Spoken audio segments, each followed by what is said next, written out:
All right, let's just jump right into it. If you're an INFJ, I'm willing to bet you know exactly what I'm talking about. Grip stress.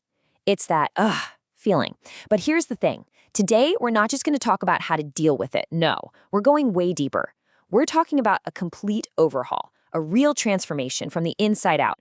It's about rewriting your own source code. I mean, does that hit home or what? Your fortress becomes a sensory mess. It's such a perfect description, right? You know that inner world you've built? That place where your intuition is usually so strong? Well, suddenly it feels like it's under attack from every direction. The outside world is just chaos, and everything inside just feels messy, overwhelming. So that's where we're going to start. Let's call this first part the fortress under siege. We're going to dig into what's really going on when your world feels like it's collapsing. What is this grip stress thing anyway? And why does it have the power to turn everything upside down? Okay, so here's the official breakdown.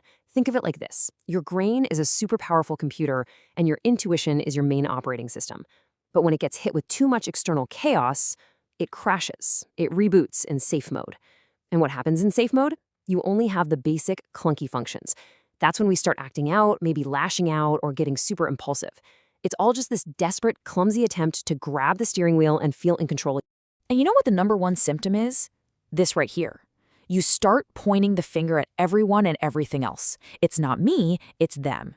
Suddenly, the problem isn't your internal state, it's that the world is broken and everyone in it is doing things wrong. It's a classic case of projection, taking all that internal turmoil and just throwing it outward. In that little blame game, it leads us right here to this idea of swimming with sharks. Because that's what it feels like, right? You feel totally alone, surrounded by threats, and just trying to keep your head above water. You know, the band Imagine Dragons just nailed this feeling. It's that paranoia, that sense that even the people you trust are secretly against you.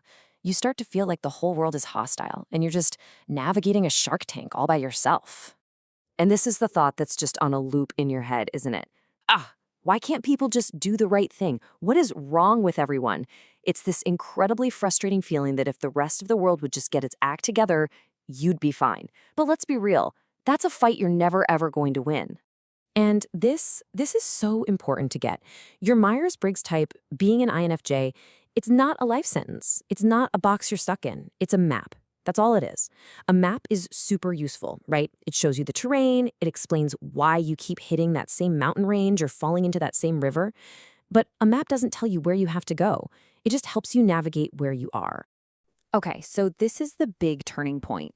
This is the moment in the movie where everything shifts. We've been pointing the camera out at the world, blaming the sharks. Now we're going to flip that camera 180 degrees and point it right back at ourselves. And here it is, the whole secret, right on the screen. You can spend your entire life trying to change the world, and you will just exhaust yourself. It's not going to happen. But the one thing you have total control over is how you see it, your perception. That's where all your power is. Peace, happiness, it all starts right there. Okay, I know, the Matrix. But this quote is so perfect for what we're talking about. There is no spoon. It sounds kind of weird and philosophical, but just hang with me for a second, because this is a total game changer. See? It's not about denying reality. The spoon is real. The world is real. The point is, you're not trying to bend the spoon. You're trying to bend yourself. You can't force the world to be what you want it to be, but you absolutely can change how you react to it, how you perceive it, and how you move through it. That's where the magic happens. All right, so we've talked about the what and the why. Now let's get into the how. We get the concept, right? Change your perception. But how do you actually do that? Well, you've got an inner toolkit, and we're about to learn how to use it. I love this analogy. Think of your intuition as your own personal Google. Every situation in life is like typing a query into the search bar. And what's the search engine? It's the database of all your past experiences. Your gut feeling, that's the top search result. So here's the kicker. If you want better search results, you have to improve your search engine, right? You have to feed it more data, better data, by learning new things and having new experiences. And maybe the most important piece of data you can feed your system is a real, solid definition of love. So here is a simple 3-step process.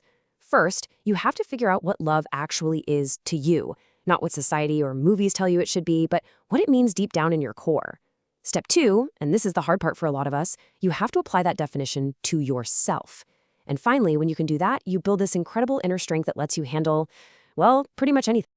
Okay, so how does this play out in the real world when you're dealing with, difficult people? First, stop trying to get them to comply.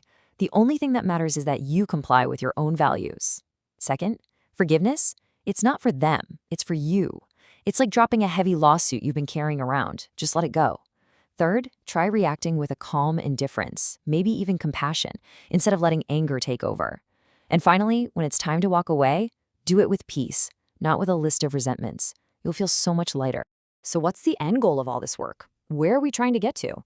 Well, in Myers-Briggs terms, it's about moving from being turbulent to assertive. And that is a huge, life-changing shift. Just look at the difference here. The turbulent side. That's the person who needs everyone else to behave just so they can feel okay. They're obsessed with what other people think, they blame karma when things go wrong, and they're basically run by their emotional triggers. Now look at the assertive side. This person knows how to react to any behavior. They're secure in who they are. They don't blame karma, they make their own karma. And they're strong enough to stand up for themselves, but with kindness. It's a total power shift from being a victim to being the one in control. And really, this says it all. We spend so much energy looking for the perfect environment, right? The perfect job, the perfect relationship. But that's backwards. You don't need the world to be perfect. You just need to be the best version of yourself. Because when you are, you can handle any environment. And Eleanor Roosevelt put it perfectly. Think about that for a second. Nobody can make you feel a certain way unless you let them. They need your permission.